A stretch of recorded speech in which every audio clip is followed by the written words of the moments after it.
Welcome back to the Witch's Way podcast. I'm Kat. And I'm Jamie. And tonight we are exploring the life and lore of the Welsh goddess Rhiannon. Okay, Rhiannon.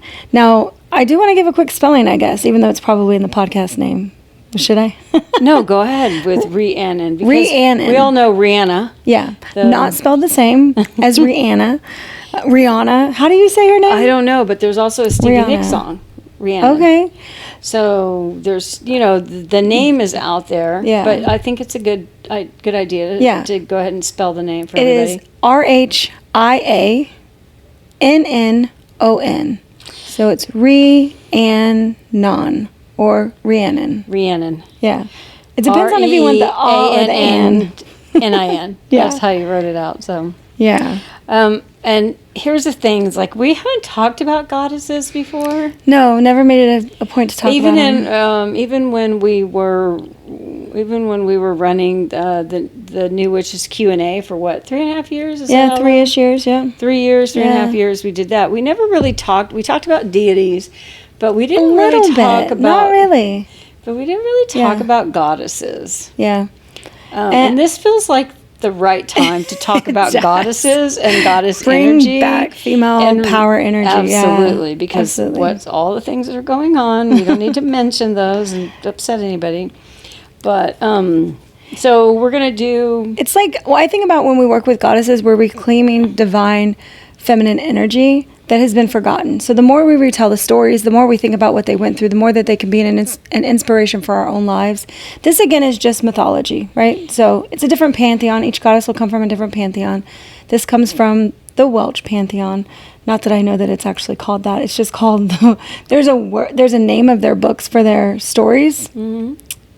Don't know how to pronounce it. The Welsh language is pretty difficult. Pretty difficult, too. It is, but you can get it translated into regular English if you want. So yeah, this is definitely the first time that we've been dedicating something to a goddess, and we're also using that, we're connecting it to the zodiac, to this time of the year, and making it appropriate to work with a goddess that aligns with the seasonal zodiac, which for right now is going to be Aquarius. Yeah. And our inspiration for the Rhiannon and Aquarius mashup, I love that. Thank you for using the Taylor Swift mashup. Is from Simone Butler's book called Moon Power. Yeah. Which we like Simone Butler as a writer. Simone Butler is she puts out some great stuff. Yeah. She's got a lot of good books. I agree. As an author, if you're interested in somebody to research, Simone Butler. Yeah, definitely. Put on your list. Yeah. So Aquarius season is starting soon.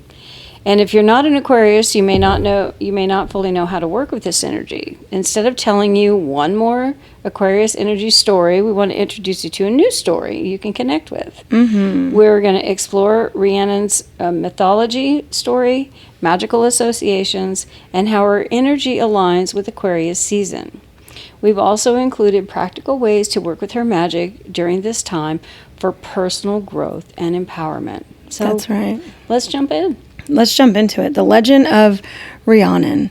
Okay, so I already said this is from the Welsh lore. I don't know a lot of their stories, but this is one that I've heard many times because of the popularity of the name. But Rhiannon enters into the mythology scene with the Welsh people by being this goddess that's out riding her horse. She's wearing this golden flowy gown, and her horse is so white it looks like it's glowing, okay? So you can tell she's otherworldly. Mm-hmm. And in the Welsh culture, when you say something's otherworldly, that usually means magical, fae, spiritual, god, goddess. That's what it means to call it otherworldly. So she was in the forest, and she happens upon this king, and his name is Paul, but not spelled like the American Paul. If you see the name, you'd be like, what is that? There's no. Is that the P-W-Y-E-L-L? Yeah. Okay. Yeah, no E, just L-L. No E's, like the spelling of it. P-W-Y-L-L. P-W-Y-E-L-L, which I didn't know that E. was spelled. You keep saying E, there's no E in it. P-W-Y-L-L? Yeah. Oh, okay, P-W-Y-L-L. It's so like this they was don't before we use had vowels. Yeah. Well, Y and W used to be considered a vowel, but well, they are vowels, considered a vowel still sometimes, aren't they? In numerology, sometimes Y and W. Yeah. No, sometimes Y and something. Anyway, Peter used to be spelled Pyter or something like that. So anyway, going on forward. Yeah. So she's out riding, and she sees a mortal Welsh king. Yep. So she sees a mortal, because she's not mortal. And he is taken aback by her, and her him, right? They're like, oh shit, this feels like it's the something. classic love at first sight. They're from two different worlds. Their families don't like each other, and they're falling in love.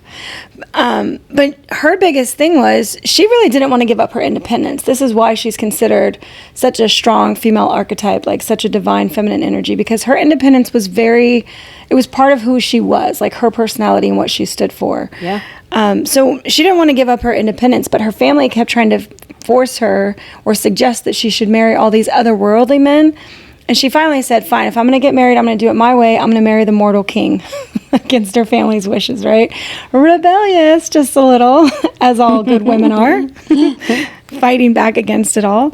So they actually she took him to the other world and married him in front of her father, so the marriage was technically accepted, but she came back to live in the mortal world, which is what I feel gets her in trouble a little bit. So her and the king. The mortal world is a harsh place. It is. It's not full of the magical beings and the trust and the sort of, the things. Not, you know what it's lacking? Acceptance. Ooh, of people that are different. So spot on. There you go. Acceptance of different of people who are different. Yeah. Yes. Different types of people. Different That's what the mortal world lacks. I agree. I love that. I wish I wrote that. Can I steal that line from you? You can steal it. So they're in love and life is good, and the next thing you know, she's pregnant, right? So here's where the problems start. On the night of her son's birth, he is abducted, stolen, missing. Now, the nurses who are sort of in charge of this whole process of helping bring a baby into the world, they don't know what happened either, but they don't want to be persecuted for the baby gone missing. So they don't want to be blamed. They don't want to be blamed. Because they were probably responsible for his safekeeping. I mean, most likely. Yeah. But so what they did instead was they got blood and they smeared it on her face and then told the king that she ate her child. Devoured him. She's eating the babies. She ate the baby. Like, what? Again, we've got mystery and lore and magic. They're eating the cats. I don't know. They're eating the dogs. So I think the sad part of this is that nobody believed her when she tried to say, no, I didn't. No, I don't. He is missing, but I don't know what happened to him. That wasn't believable. She didn't have any proof. There was, the nurse's words against her. So her husband believed the nurses and not her. Her husband believed her husband, the king. Not just her father. But did her father also believe it? It's not, I didn't read that part in the lore if her father knew or not, but it comes out later of who took him. Okay. So right now we've got. So she was framed. She was framed and blamed and persecuted. This sounds like a woman's life. I'm telling you. I swear to fucking God. I can pinpoint all these times in my life where that was the case. Framed, blamed, persecuted. You pay for what other people did and it wasn't your fault. Yeah. Shit. So, and then just the truth not being able to come out, and she did not try to. She didn't admit that she did it. I mean, she just never broken her story either. So her punishment, and I'm air quoting, her punishment was to be taken from her place of authority, that she was the queen beside the king. She was set outside of the castle next to the not horse stalls, but the place where you tie up your horses. I can't think of what they're called now. Those railings, like in the Western movies, whatever they're called. I don't know what they're called either, but yeah. So she has to sit there. That's where she is every day. And when people come to visit the castle, she has to sit out by the place where everybody ties up their horses. Okay. But it gets worse. Because as she's out there, she's instructed that every guest who comes to visit the castle at the gate, she has to tell them her story, like why she's there, and then she has to offer them a ride into the castle on her back as if she is a horse. Oh my God, that's demeaning. Harsh. Yeah, it's degrading. Harsh and degrading and demeaning, and it is. Oh my goodness. So that was her punishment, and this went on for a longer time than necessary to punish somebody, but it didn't end until. But let's just recap, okay? So you've got this strong, independent woman Who doesn't want to give up her independence, but she marries a man. She marries a man for love, because For it's love. love at first sight, It is. and they're both like It's love. It's like magnetic, right? But it's a rebellious love because it's against her family's wishes. It's well, a that's person. true, but they were still very much attracted. They to were each very other. much, yeah. Like it was one of those things where they It was one knew. of those things where when you see somebody and you get like stars in your eyes and like the cartoons and stuff, and it's like Little hearts circling above your little head. Hearts above your head. Yeah. I remember that happening to me. So she marries the man. She has a child. There is a crime or something has been committed. She's blamed for it, even though she's innocent, and she pays for it. Yeah. All right. So that's where we're at. Injustice. Yes. The injustice of it. The injustice. That is why we're going to connect this later, but the season of Aquarius is about justice. So that's why this story goes See, together. I didn't realize that Aquarius had anything to do with justice. Yeah, justice for humanity, bringing new knowledge to the world, changing. And I guess I don't have a lot of Aquarius people in my circle. Neither do So I. I Yeah. don't really know the Aquarius The energy? story. Yeah, or the Yeah. energy around that. But Yeah. I have known Aquarius people, and the one thing that I've noticed about them is they keep quiet. I don't know why that. I mean, I have a friend. I did have a like almost sister-in-law who is Aquarius, and she held her cards really close to the vest. Like she didn't share her stuff, and maybe that's because the Aquarius thing is about justice. And it's like you got to be careful. You got to be careful what you say because it can be used against you in a court of law. In a court of law. Anything you say may be used against you in a court of law. Yeah. You will be held accountable for what you say. Well, we're going to go, let's go over the Aquarius story next, just like a brief overview. Okay. Okay. So years later, so she's been enduring this punishment and she stays. She doesn't run away. She doesn't go back to the other world. She stays because she has faith and belief and perseverance that the truth is going to come out. That's why she stayed, because she knew that her son would return one day and she wanted to be there. So everybody knew that what they said about her was not true. And there's even there's parts or versions of the story where it's actually said that she handled this with grace, like that she was willing to serve the people. Because again, she's still a goddess. It's not like she's immortal, and maybe she was strong enough to carry people on her back and it didn't even faze her. Like, I have no idea, but that the punishment was to be like humiliated and put below your station. So now you've got the queen giving piggyback rides to people into the castle. So years later, Rhiannon's son returns. And now everybody sees that it wasn't true. And they actually found out that someone from the other world, and this is where you have the Fae will kidnap children. There's changelings. Like, this is very big in the Welsh lore. But somebody took him and placed him with another family to be raised. So when he finally did come back, she was then, what's the word when you're, I was going to say acquitted, but that's not the right Restored. word. She's restored to her rightful place as Yeah, the queen. definitely.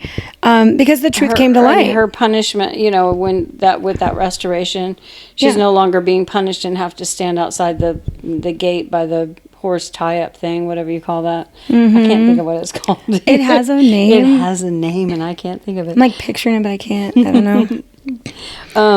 So her punishment's lifted, and her dignity, and she's finally able to reclaim her dignity. So what's really interesting is that she just went back to the throne being queen. Like, it just was that, right? So all those years she served doing that other thing, now she's just back at the fort. She just accepts it, goes back to her position, and was like, is there an I told you so? You know what? I feel like this is the lot of women in the world. Honest to God, I do. Sometimes, yeah. Because we have to endure so much shit. And then we just have to move on with our lives like nothing ever happened.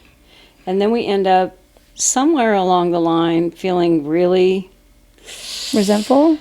Yeah, pretty much. And like, fuck the world, and Yeah. I'm just going to be by myself, because you can't trust people, because people lie and they deceive and they blame you for things that you didn't do, and then you're punished for things that you didn't do, and then you have to endure harsh punishments, and nobody believes things about you. I mean, it's like, it's exhausting. There's such a story here that I feel like connects to the sometime plight, not all women and not all the time. I don't think that we're victims, but I do relate this to our current, in my life anyway, 66.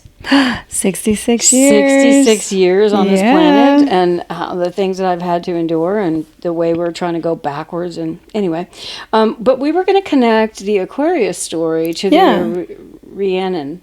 Yeah.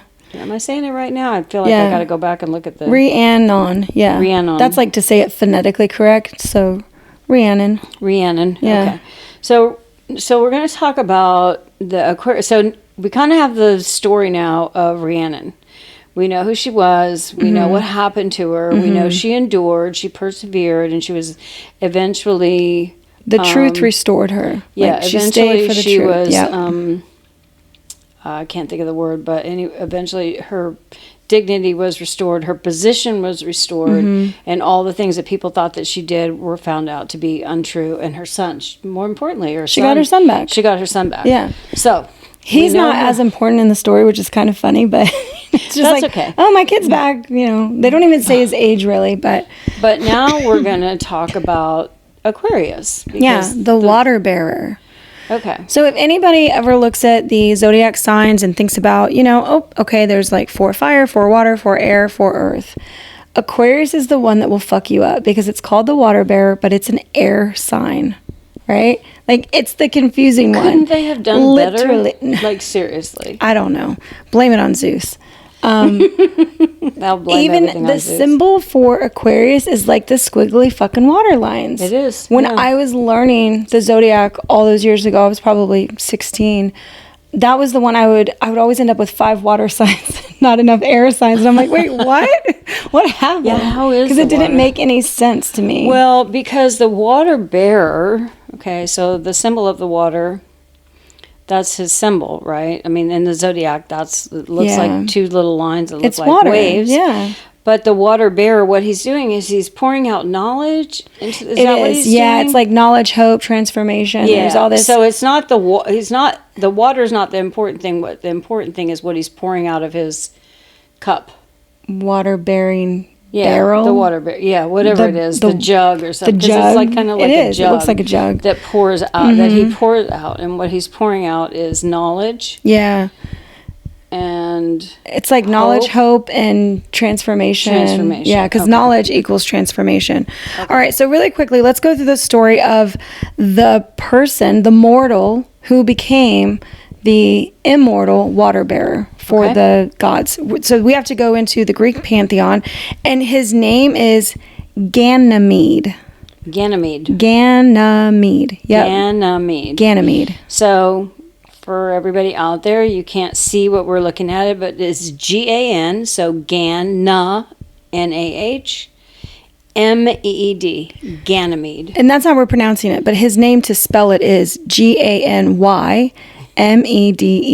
Yeah, we'll never get that. Ganymede. We'll never remember that because of those Y's they throw in there throw me off because, It could sound like an A, an I, an E. Yeah, exactly. Okay. So Ganymede. All right. So Ganymede's story. So he's part of the Greek pantheon. He's first part of the all. Greek pantheon, right? Okay. So this is a Zeus story. So Ganymede was a mere mortal man, but he was a prince of Troy, so had some kind of relevance, was in the castles and like in the stories. But he was said to be, at his time, the most beautiful mortal. Now, when they judged beauty, this wasn't just on appearance. This was on intelligence, grace, actions. I wanted to use the word proclivity, but all of a sudden, I don't remember what the fuck that means. Mom, dictionary, proclivities. It means the way you lean, kind of like if you have proclivities for homosexuality, let's say. Okay. It's kind of like your... Sexual preference? No, not necessarily, but you have certain proclivity. I think it is related to like Just sexual sex? things, though. Well, I think about this as being... proclivity. Yeah. I believe it is mostly when you're talking about like, I like S&M, or, like that's your proclivity. I'm not sure if it's used in other, but that's kind We're of going to have to look this up now, y'all. Yeah. Somebody listening right now is going, proclivity means this.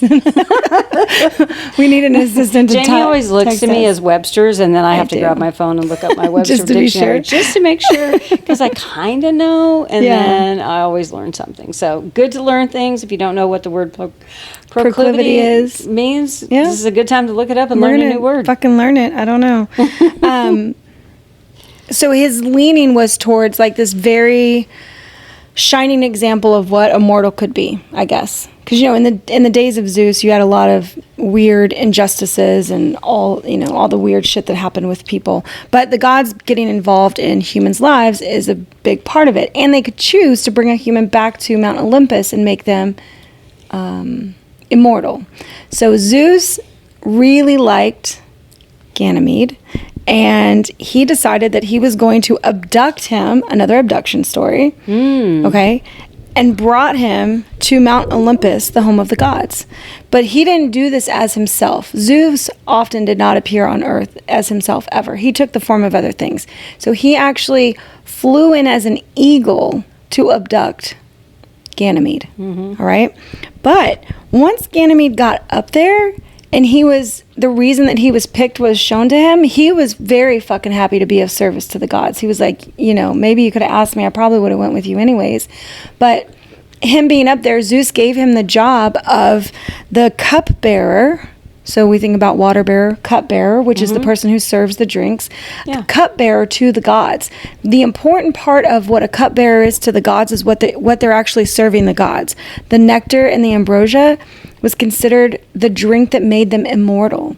So if you think about his position and why it was so important, he was actually keeping the gods immortal. He was keeping them in their power by serving them that drink. And he had authority over that, right? Like he was in charge of that.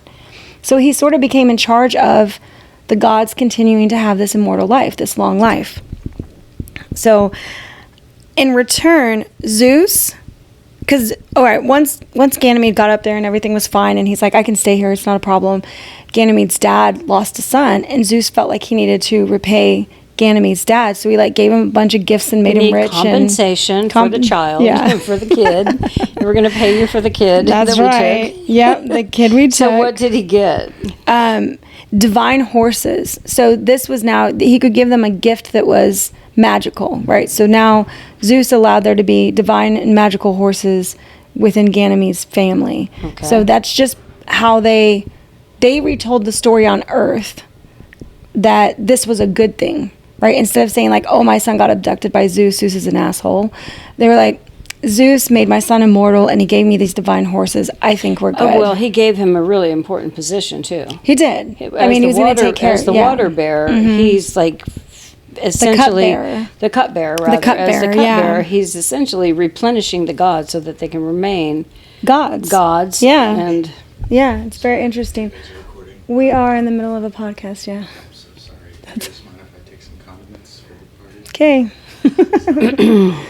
That was my young son, Pardon Cameron. The interruption. We have other people in the house. If you heard the sound of a deep voice, that was my grandson. Who'll be 19 tomorrow. 19 tomorrow. He's setting off on a little adventure this evening. Oh, goodness. Anyway. So all is right now. Okay. Right? So all is good. Everything is forgiven. Everybody's pretty been happy. Compensated. Yeah, and everybody's happy. Everyone's happy. Right. Ganymede, who got abducted, Zeus, who got what he wanted, and Ganymede's family, seems like they kind of got elevated with these magical horses. They did with gifts and being kind of to have that Ganymede is now an immortal. Yeah. Like he got chosen. I mean, prestige, right? This broke the. I wanted to say societal, but I'm not sure that's the right word. But it broke the idea of what humans could become. Ganymede got elevated to immortal status with the gods. Yeah. So this is another, relating it to the other story, is like this is another kind of rebellion from, I'm not just going to be in this family. Like I'm going to now go work for the gods. I'm going to become this. I'm going to have this important thing to do, and I'm going to enjoy being of service, because that's another act of Aquarius, being of service. Okay. Which is what the queen did when she was giving people piggyback rides to the castle. You know, she was of service. So we're seeing a connection. So this is where we're like making the connection between these two, between Rhiannon and Ganymede, who is the Aquarius, who was the inspiration. The inspiration for the zodiac sign Aquarius. Right. So it is important to note that Ganymede is the story that did inspire the Aquarius symbol, that story. Not so much that it is him. Okay. But later... But his story inspired it. But later what when you look up like what happened to Ganymede, what they talk about is that Zeus ultimately made him into a constellation so that he could forever be remembered for his service. So he was immortal, so he didn't die, but he could be made to live as, forever in the stars. And we can still look up in the sky. We can still see it. Yep, still talking about it.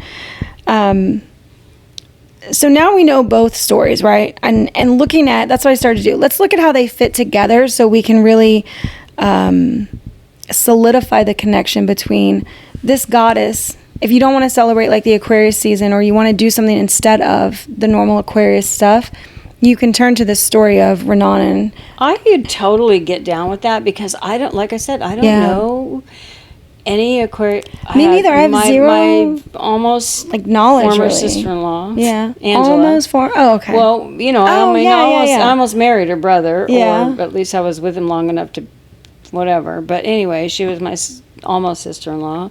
I considered her a sister-in-law for a time, but she was an Aquarius, and I remember her energy as being something that I didn't really connect with. I liked her, but it was hard. It seemed hard to get to know her. Oh. She seemed to stay really quiet and not say, like, as a Scorpio, I'm all out there. Yeah. I'm saying what I think, and sometimes I shouldn't. Yeah. Something I've had to learn. But her, she always kept her mouth shut. She wouldn't say. She literally, something could blow up right in front of her face, and she wouldn't say a word. And I was like, "What the?" I would have lost. She's like, it. "What kind of magical power do you have?" Exactly. So anyway, we're here. So we're here to connect. So I think in Aquarius season, I could get down with Rhiannon. Over Ganymede. The water bearer story. The Aquarius, because I can't. For sure. I don't connect with those themes, but I do connect with her story as a persecuted woman who was blamed for something that she didn't do, and then had the grace to withstand the punishment, and then be reinstated. Be vindicated eventually with the truth, and then to move on with her life. So I love that story. Yeah. Okay. So I know I mentioned it, but like one of the first things is that there is rebellion in both stories, right? Ganymede left, even though he was abducted, he left the mortal world and stayed. Like, I'm sure if he had asked Zeus if he could go home, he could have, but he was honored to be picked. So there's the rebellion part of it where, I'm going to do what I want, even though I'm a prince of Troy. I could have become king of Troy or whatever. There you go. You've got this break from the norm of what was expected from him or of him. And the same thing with Rhiannon's story, where she was an otherworldly. She should have married another otherworldly person, and instead she chose a mortal, and she paid dearly for that because they didn't believe her, and she suffered in her choices later to be, restored and held on high. But there was a cost of that, just like there was a cost of Ganymede going up and never seeing his family again. He was taken, and then that's it. So the rebellion and the nonconformity that goes with these stories to become something that nobody thought you could, nobody thought you would. This is part of the, the courage to go against societal norms, like in the pursuit of your own truth and your own personality, your own authenticity. Do what you really want to do. And the cost is yours to bear, but you're still following what you want to do, like follow your heart kind of things.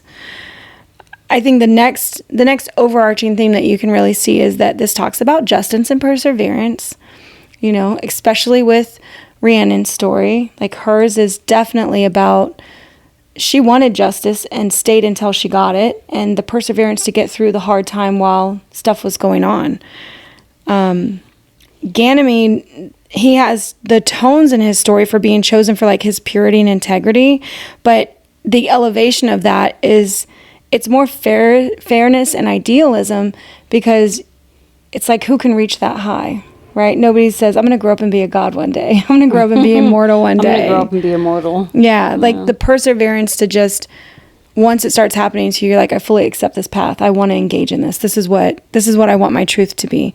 So it's kind of this deep commitment to justice, truth, and fairness in their own eyes. It's their own stories. Like, we may not see it as that. In the face of adversity. Yeah. Which is really hard when you're facing adversity. I feel like it's very hard to sometimes it can be really hard to, like, first of all, act in a way with grace, or to be determined to stick it out until the truth is revealed. Sometimes it's just easier to walk away and be like, fuck it.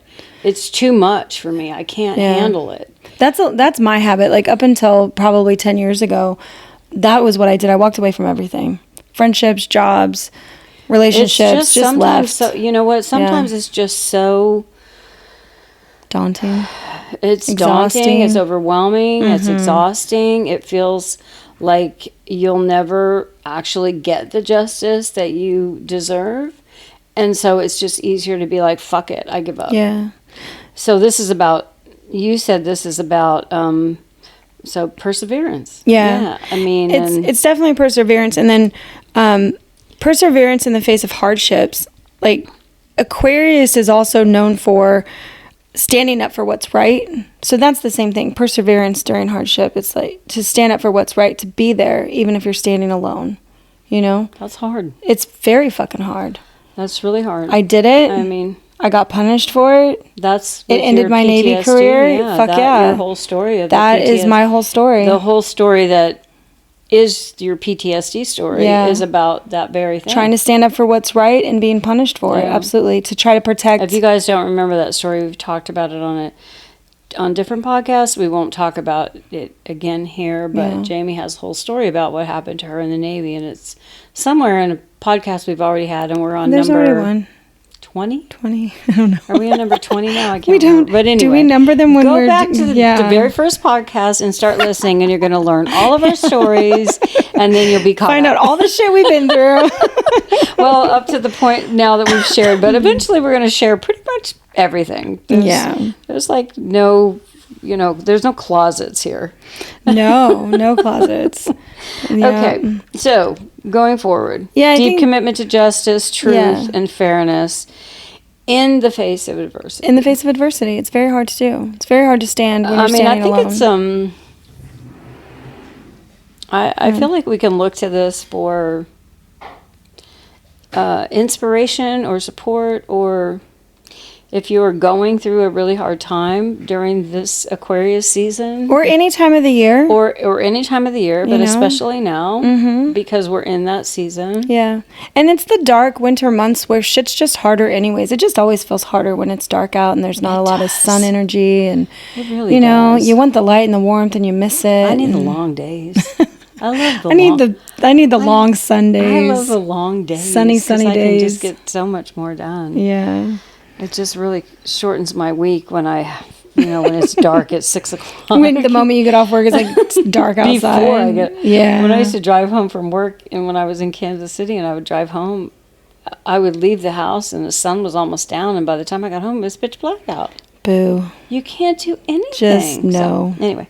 I think the next overarching theme that I was going to talk about is the connection to the collective and higher purpose. Like, I do believe that with Rhiannon's story, I think that she was looking to be her highest self, handling that punishment with grace, even though she knew it was wrong and it wasn't hers. So she was serving a higher purpose with all of that. And then for him, he's becoming of service to the gods, which are sort of shaping what humanity is going to be for the Greek pantheon. The stories about how the gods didn't intervene, and then I think they tried to help humanity, even though they meddled a lot. Like, they did a lot of dumb shit. They always cause problems when they meddled in the human. Yeah, because they didn't think of us as, we're like fleeting in their eyes, they're immortals and we're here for just a short time. So, but, Ganymede, inside, Kat already mentioned, like, his cupbearing was really about pouring out knowledge and hope and renewal to the world, because that's what the gods were providing, right? They continued to bestow fruits and gifts upon the world, and the hope that there's more to come, because having something that's immortal means that there are some things that never die. And I think death, wondering what the end of that looks like, versus there's the renewal part of it. It's like, nope, life keeps going. There is always going to be more to come. And then, her endurance, Rhiannon's endurance to have ultimate redemption and inspire others to remain true to themselves. Yeah. So that higher purpose calling of, I think that when I was going through my bullshit and I was really trying to stick up for other people, and I will always try to stick up for people. Like, I think that was just natural in me. I just always had that to stick up for what's right, no matter who it's against. Has gotten me into a lot of trouble. People don't like it. It definitely can cause problems. But it's something that, like, when I go to sleep at night or I look at myself in the mirror, I want to like who I am and not say that I wavered because it was easier to go this other route. Like you, I'd rather walk away. I'd rather leave and just be like, fuck it. I will take my efforts elsewhere where people will hear it, So sometimes I do think choosing your battle is smart, reserving your energy to fight the battle that you need to fight, and not every single fucking battle. But yeah. Well, both the Aquarius myth and the Rhiannon story embody the idea of serving a higher purpose, uplifting others, whether through innovation, fairness, and transformation. Mm-hmm. So there's also symbolisms of freedom and sovereignty in these stories. Both stories celebrate the pursuit of personal freedom and independence, and they emphasize the story of staying true to oneself. Yeah. And I feel like this is I feel the connection with this with witchcraft, because when you get into the practice of witchcraft, at least I'll speak for myself, have gone through kind of this transformative period, this transformation where my true self I'm becoming. At my age, I'm becoming this true self, this person who was buried under traumas and years of toxic shit that either I inflicted on myself or other people inflicted on me. And so when you can clear that away and forgive everybody, then you can stay true to yourself and just be your beautiful, elevated, beautiful higher self. I was gonna say perfect self, but that's not really a thing. It's perfection is not is not the goal. The goal is to be elevated, to rise above all the shit that you trying to weigh endured down. or that you're enduring in your life. So that, in that respect, I feel the connection to staying true to your own self as part of a witchcraft journey. Absolutely. And I think that it's harder to do now because there's so many ways we can be influenced, and so many people who can push their ideas, opinions, standards on us. Back when I started, I didn't have any of that shit. Like, nobody was setting the stage for what I needed to live up to. And so it's been easy for me to have my own path and then have all of this, online world come at me. And I'm like, why the fuck are they doing that? So, I feel like you were so fortunate to discover this 25 plus years ago. I do too. Me when too. It wasn't a thing. And when it wasn't a fad, yeah. When it wasn't a fad, when we weren't inundated with everybody's opinion on the internet. Yeah. And when we didn't feel the pressure of all of the things in society, when things were a little bit more, the fact is that information wasn't as readily available to us as it is now. It was very limited. And with all of that readily available information, we have to sift through it and decide what we're going to give energy to and what we're not going to give energy to. So we've just gone through, not too long ago in the recent months, an election. And there's a lot of people that are happy and a lot of people that are not happy. And we have to decide as individuals where we're going to put our energy, where we're going to allow our energy to flow to. Mm-hmm. And you can either decide to get down into the dirty stuff and just stay there, or you can elevate yourself and move on to something that is more true to yourself and what you give want. Your energy to something that's more productive. What you want in this life, and focus on the things that you want, and leave the outside world. And when I say the outside world, the world that's on your phone, basically, or the news channels. Well, it's actually, it's not. You don't even have to turn the TV on anymore. You just pick up your phone and it's in your face. but you can control that. So I want to just, I'm personally making that point because I've chosen to not pay attention to much of what I used to pay attention to on my phone. And we have to make that choice. And we have to make that choice today. Like, where do we want to stay? What energy do we want to be in? Do we want to feed into all the things, the conspiracy theories and all the stuff? There's just, wow. Social media has not been good for humanity. I really feel like it has not been good for humanity. I think there's things that can be, you know, but it is about setting yourself up for receiving what you actually need, you know. Yeah. I didn't know, like when I first started, I didn't know that you could sort of tell the algorithm, which that wasn't a thing when you first started social media, what to show you and what not to show you. And figuring those things out so that you can protect your own energy and like your sanity, even to not see bad shit. When I got Jolene into being a vegetarian, she went down this rabbit hole of looking at things where there was all this animal cruelty and there were all these stories, and it inundated her, and it flooded her for like 2 fucking years, and she was miserable over it because every day she was making herself sick. If I see that stuff, I'll tell you, awful. When I see animal abuse, child abuse, dogs and cats, any injustices, when I see that stuff and I read about it, it affects me. I can get so depressed about it and so sad and cry over people and things that I don't even know that are thousands and thousands of miles away. But you have to protect yourself from that. So anyway, I think I got off just a tad. But we're going to go into, what this first half of the podcast was about, was really understanding that both of these archetypes should be inspirational in us standing in our own truth and seeking fairness and contributing to a collective good. Find a way to contribute to the collective good.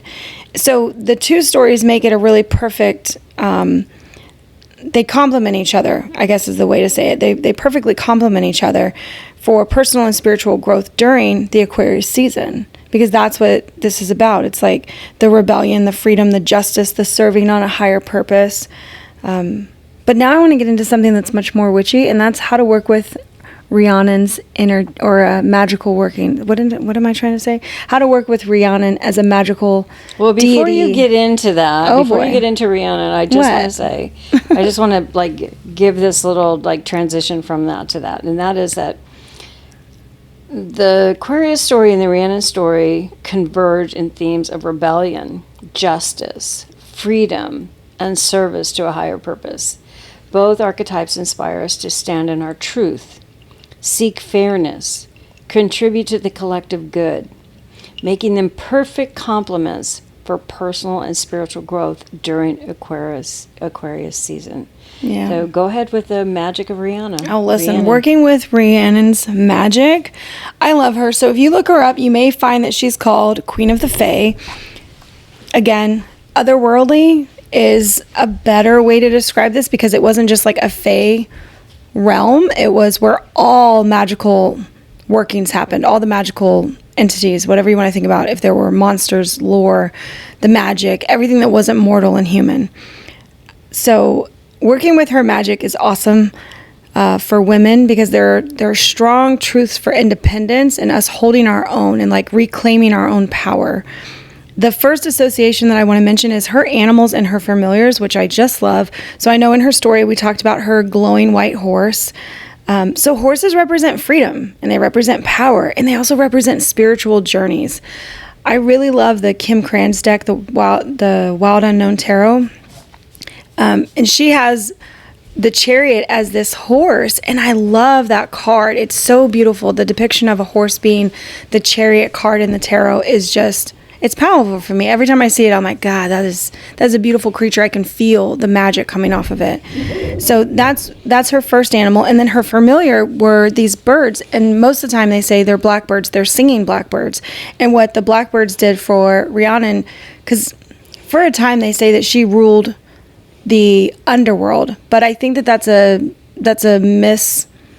it's not a translation, but it's Misnomer. a misunderstanding because otherworld doesn't mean underworld. Otherworld is the other realm where magical creatures live, but underworld is some of the stories that people will say about her now. And the singing blackbirds actually guided the souls to the underworld, and they didn't feel any pain when they crossed over. So they were sort of this symbol of like having an easy transition into the other world, the land where spirits live, rather than like the underworld, like Persephone and Hades. Not the same thing. So that's her animals and familiars. So you've got the beauty and the power of the horse, and then you've got the singing blackbirds that guide souls to heal. Even though that healing means dying a physical death, it's like they're healing them. So her element, okay, because this is Aquarius season, even though we're called the water bearer, this is air. This is all in our minds. These are our thoughts, our ideas, our inspiration. So, of course, your intellect. Intellect. Air reflects the Aquarius energy of intellect, communication, and innovation. Yeah, I was just kind of saying that. And earth, because she has her birds in the air and she has her horse on the ground, right? Her other element is earth, and it's what grounds her and connects her to nature and the cycles of life. So you can kind of see where this whole underworld cycle of life, the birds healing people to the other world, like how the stories blend and there's the in-between. So don't get hung up on getting it, air quotes, right. Just use the magic and use her symbolisms in a way that feels right for you. You don't have to find proof of it. I think that all the lore of stories are always fuzzy, because if they were super real, they'd be exact. Yeah, like they'd be exact, and then we would have, it wouldn't be as fun. Next are her magical tools. So I really thought this one was interesting. The moon. She is associated with the moon, and that represents intuition, dreams, and cycles of change, because she would go back and forth between what some might consider the dream world, which is the other world in Welsh mythology. And so she could go back and forth between the seen and the unseen. So I love that. And then her other magical tools are apples, and horses love apples. Is this why you were eating apples while you were writing No, this? I didn't even connect that. Oh my gosh. It just so happened that when I was working on something else, and Jamie was writing this. No. And I said, I want something to eat. And she's like, apple? And she was eating an apple. No, you said you were tired, and I thought you said you were tired. I was tired. Okay, I said eat an apple because apples have caffeine. Okay, but anyway, when she was writing this, she was eating an apple. So there's yeah. Oh, well, I didn't make that connection at all. I love that. No, what I think of is like horses love apples. Horses do love apples. Yeah, horses love apples. So I think that that's where that comes from. But horses are also a symbol of abundance and otherworldly connections, which is not something that I know. So that's Welsh mythology. Apples, for me, I know if you share an apple with someone you love, it like binds you together. It's like I also know that when you cut an apple in half, you get the star, the pentagram. The pentacle. The pentacle star. Yeah, the pentacle star. You got to cut it in half. Very witchy. Going the way you don't normally do it, which is not from stem to end. It's like across the middle, like you're on the equator of the apple, and you get the pentacle. So those are her magical tools. And then thinking about rituals and celebrations with Rhiannon, I think of like create an altar for her. If you want to invoke, actually, we should go through this. Evoke and invoke. I haven't spoke about this in a long time. Let's talk about that for a minute. When you're using witchcraft and you're looking at deities, you will find these two words, invoke and evoke. Let me tell you the differences. If you're going to invoke the powers of a deity, you believe that those powers exist outside of yourself, and you're calling them into your space or into your body, into your mind, into your purpose, but it's a calling in. Easy way. So the key word is invoke. So that's calling it in. You're bringing it in. It's outside of you. It's right. You believe that power exists outside of you. So evoke means that it exists inside of you, like deep in your soul. It's a part of you that hasn't woke up yet. And when I think about evoke, I think about emotion voking, like pulling that emotion of that energy out of your body. Like you've never experienced it before. So that's why you have to evoke it. You have to call it out from up inside of you. Wait, did I say that right? Call it up from inside of you.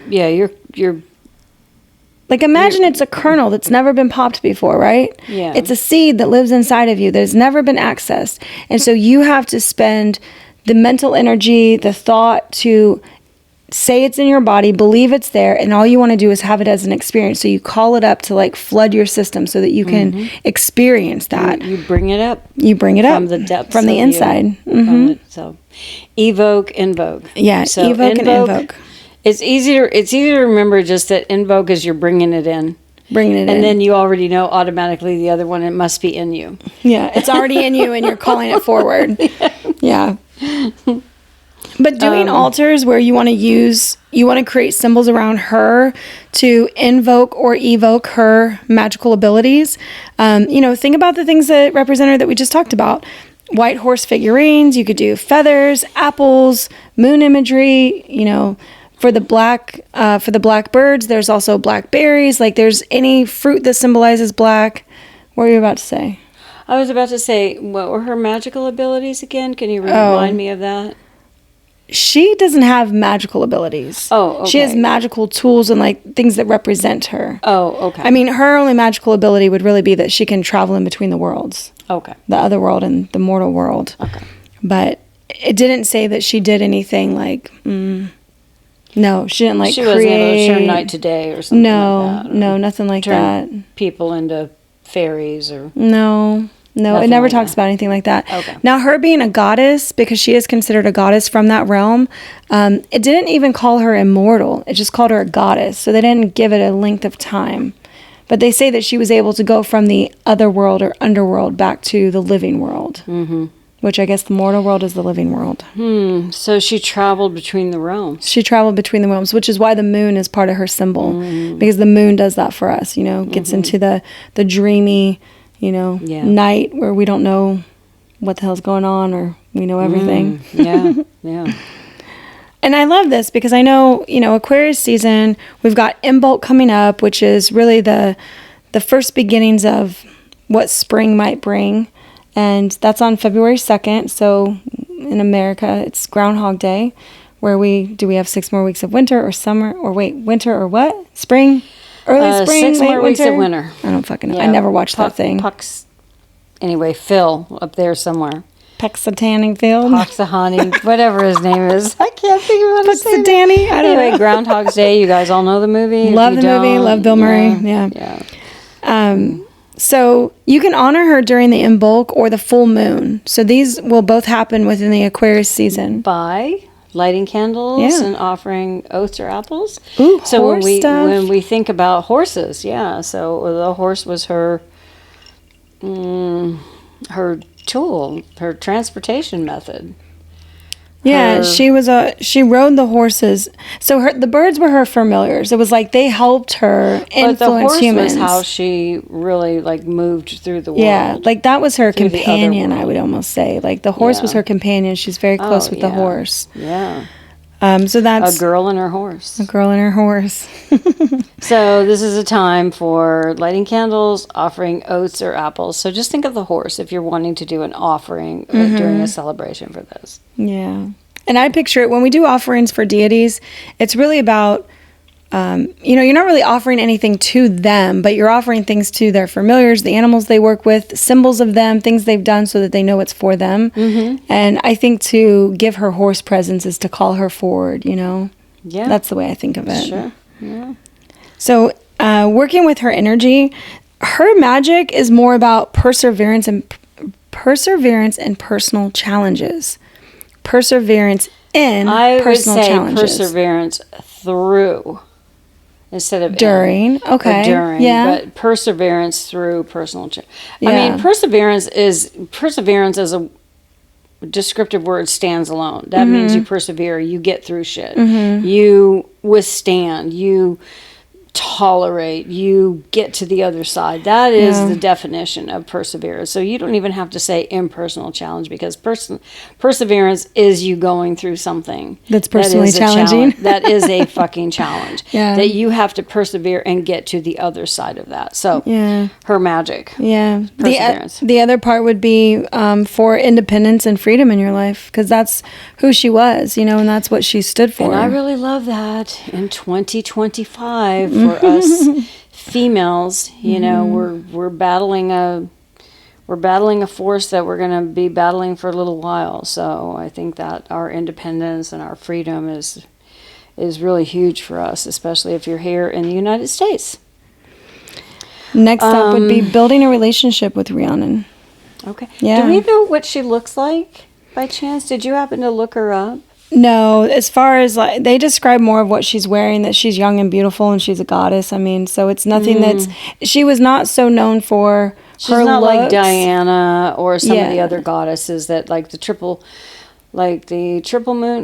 goddess where there's three goddesses and they're like all three together. Yeah. You know, some of the goddesses you know who they are. You know what because they look like, what they're symbolized as, yeah. Yeah, but not this one. Not so much because So we could all be Rhiannon. I mean, the Welsh mythology didn't travel far. Wales is a very small country, you know, so this gets mixed into the British Isles, all the lore. Then you've got Ireland, England. This is where my ancestors are. This is where I'm from. I do, of course I do. Which means that's where you're from. Of course I do. Is it a coincidence that it happens to be like my whole ancestry is British Isles. Yeah. 98% British Isles. Yeah. Which means for you too. But your father My was dad, yeah. Welsh. So more Welsh? No, definitely not. Oh, what? No, I have Greek Baltic in me. So Jolene has something else. She's German, French, or something like that. Thank you, 23andMe, for telling us where we came from, because Right. otherwise we would not know. We're like, we don't know. We don't know. Okay. Building a relationship with Rhiannon. Because, in order to work with a deity, it's not like you need to ask them to do something for you. You don't have to invoke their magical powers or, you don't even have to ask them for help. Maybe you just want to honor her story, her fight, her perseverance, her independence. And you can do that through, simple practices like a morning affirmation that speaks to the independence of her story and to thank her for being a guiding light in modern women's I feel like times. she could be an inspiration if you are struggling maybe with being independent, or if you're struggling with any. I feel like she could be an inspiration for that. You can say things like, I ask Rhiannon to be here with me to provide me with strength and independence. And perseverance. You could name any of the things that you'd like her help with. Journaling about areas where you feel like, things were unjustly judged. I could do that. Being restrained, being taken from your place where you belonged. Just anything that relates to her story, you can basically just speak out loud what you want. That's how easy it is to work with deities. We get asked this question of like, how do you work with deities? You just start talking to them like they're a relative or a bestie or, somebody like an imaginary friend or something that you just believe in. All you got to do is believe in it, and then that's available to you. Lastly, you just think about like the magical workings where if you wanted to do spells or meditations, anything on the archetype that represents the resilience and the freedom, and you can use her power symbols, you can use her name only as a power symbol to invoke or evoke this feeling of her story and what she went through, and for her to stand by you through stuff, to assist you in spell work, to bless the day that you're about to have, anything. That's why these lore stories are so important, is we keep that energy of them going forward into the future. And I was hoping that by retelling her story that's not very well known, that, I assist in that. I actually really love this story, and I love that it's connected to this season that we're getting ready to enter with Aquarius. Rhiannon's story teaches us the value of truth, resilience, and independence, making her an inspiring guide for Aquarius season. As you work with her magic, embrace the freedom and innovation this time offers to rewrite your story and reclaim your power. By aligning with Rhiannon, you not only honor her legend, but also embody the Aquarian ideal of justice, individuality, and transformation. Thank you so much for joining us tonight. We love you guys so much. And until next time, may Rhiannon's spirit guide you on your journey toward truth and freedom. We'll see you next time, witches. Bye, witches.